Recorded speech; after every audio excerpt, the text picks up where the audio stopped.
Hello my marvellous sausages, and here we are looking for sample NES006, and I think like the first sample or one of the others, it's quite a confusing one to get because there's nothing on screen to tell you what to do or when to get it. Now what I noticed when I went to collect the first mission this week, or this weekly mission, from Failsafe in the Helm, once I picked that mission up, I went to check in the research bays, which is a different part of the screens, to see if there's anything extra there that we can pick up. And if you look right on the end, you can see you can pick up the final research bay. There it is, there look, the proximity sensor alert. Once you pick this up, then you can start on the NES006 Specimen mission. It seems that the weekly mission is entirely separate from it, and it's a pretty easy weekly mission, but it's good fun to do as well, so I'd recommend you run that. Now the location of the specimen, it's actually in the Battlegrounds playlist, and it's in each of the Battlegrounds, but you only have to pick it up from one of them.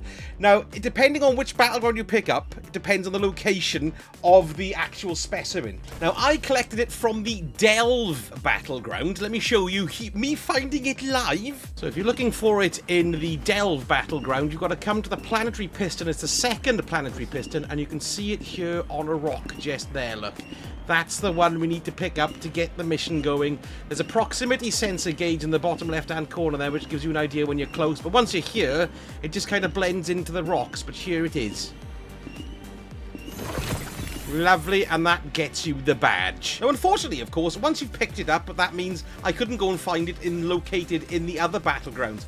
But I've scoured Reddit and the locations for the other two. For the one in Conduit, the Conduit Battleground, it's in the room before you defend the ghost section. It's kind of like waterfalls, and it's supposed to be in that room somewhere. But however, if you go straight forward and do the ghosts part, it puts a force field down and you can't go back to get it. So make sure you collect it before you get into that room there. I can't give you the exact location, but you should be able to find it just pop up on the screen there. You get the proximity alert as normal, and as you get closer to it, the bar fills up, so you'll have a rough idea of where it is. Then in the core Battleground, which was the third new Battleground, if you run that one, it's by the rally flag right at the end battle. So make sure you check around there as well, because it's located right next door to the rally flag. So once you found it, pick it up and then return to Failsafe in the Helm to get the ball rolling. Right, okay, here we go. Step number one, we got to get kills with sidearms or auto rifles, and you get more percentage points for defeating other Guardians. So this is entirely up to you, really. You'll probably get it done quicker in PvP. But if you hate PvP, maybe Gambit. But then, you know, you got to wait for them to invade. So what you're looking for is a nice fat concentration of gits for you to shoot. So remember to stick on whatever you need. I got an auto rifle here. Let's just kill one git, see what happens. Let's have a little look. 1% for one kill. So it's 100 kills, really, I suppose. But what I've done here is, look, if you can't be bothered to go into PvP, just come to the Artifacts Edge and go to the Orrery again and start taking out the Vex, because they're nicely clumped together in here, yes. Just remember, try not to use any abilities, just use your guns. It just seems to be 1% per enemy, really, or just a little bit over. I have to admit, coming into PvP was a little bit of a nightmare because it took absolutely ages to queue to get in. I could have completed this just by completing the lost sectors. God damn it! But I just want to get a kill to see how much percentage it is. So I got a Guardian kill and it seems to be 3%. Yeah, about 3.5%, I'd say, something like that. It's not really quicker if PvP isn't your thing. So I just came to finish it off in the opening part of the Grasp of Avarice dungeon. So once I did it in there, we moved on to the next step. We've got to get Arc or Solar final blows.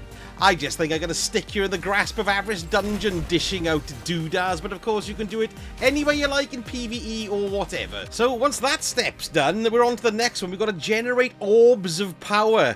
Now, you want to kind of build into that, really, to try and get it done as quickly as possible. So the fastest way to do it would be to stick in some of these siphons to match whichever weapon that you're using. I've got arc siphons on, so rapid arc weapon, final blows create an orb of power. Could be very handy, so I'm going to be going in with arc siphons and my Trinity Ghoul, and I'm just going to make my way into a lost sector. Back to the Orrery for me, yes. Actually, I found it a little bit slow in the Orrery because we need to get rapid kills in order to form the orbs. So I came back to the Grasp of Avarice yet again and used that nice clumpy area to get multi-kills. But of course, you can do it wherever you like. I just was doing here to get it done as quickly as possible. So that's that step done. Back to go and see Failsafe in the Helm. And it looks like we've got extra secrets that we need to sort out, which is aside from this NES-006 mission. So this is the part where we complete the Specimen mission, which is nice. The Specimen we're going for, look, is that. It's the research instrument fabricated, detects the presence of high-value targets and echoes Battlegrounds. Now, there's new enemies who appear in the Echoes Battlegrounds.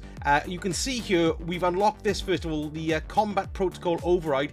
Detects the presence of high-value targets and echoes Battlegrounds. Defeat the high-value targets for bonus rewards. What happens there is that we get a simulated piston something or other, which then allows us to go and fight high-level enemies on Nessus. Now, I've only just started looking into this, so I'll be doing a separate video on that and their locations and how to get all of that unlocked. But all of this is linked into some triumphs that we've got too. And these triumphs are located in the Echoes Battlegrounds page. So if you come and look here, we've got this simulated targets. Defeat the simulated demolishers in Echoes Battlegrounds. So there's new enemies who appear in the Echoes Battlegrounds who we have to kill. And then this in turn relates to this, look, on the failsafe research tab. I've already done one, but like I said, I'm going to make a separate video on this to show you, because it's a little bit more in depth. Successfully defeat the simulated demolishers summoned in the Hallows. And we've also got a secret triumph there, and a secret triumph there, and a secret triumph there. Who knows what we've got upcoming in the next couple of weeks. Now, whether or not this is related to each new story mission is yet to be found, or whether we're going to carry on with this next week, I don't know. But excellent stuff, some new secrets, new video coming on that very, very, very, very soon. And then we go and dump it in the doodahs. Hang on, here it is. There it is. Look, let's have a little look. This is going to be the Minotaur's gun. Which look pretty cool here, actually. Where is it? There it is, on the end. Lovely, that's the one what we picked up earlier, look. So don't forget to claim your reward in the seasonal challenges there, lovely. And that is the last story beat of this act. So we got to wait now for Act 3 to kick in, which, if we have a little look here at the season pass, gives us a rough idea. There we go. 27 days away. So it's a little bit of a wait until the next one, but I believe we've got Solstice to keep us tied over until that drops. So I'm going to be researching into these new secret bosses. I'll have a video out about that as soon as humanly possible. So pretty straightforward, but quite long-winded to do that one. But the worst thing about it was, of course, we couldn't bloody find it to start with. But anyway, let me know in the comments if you've got any other efficient ways of generating orbs and what exotics you might have used, because it's always handy to give folks the advice. Anyway, thank you so much for watching, and I shall speak to you all again very soon. Sausage hurt.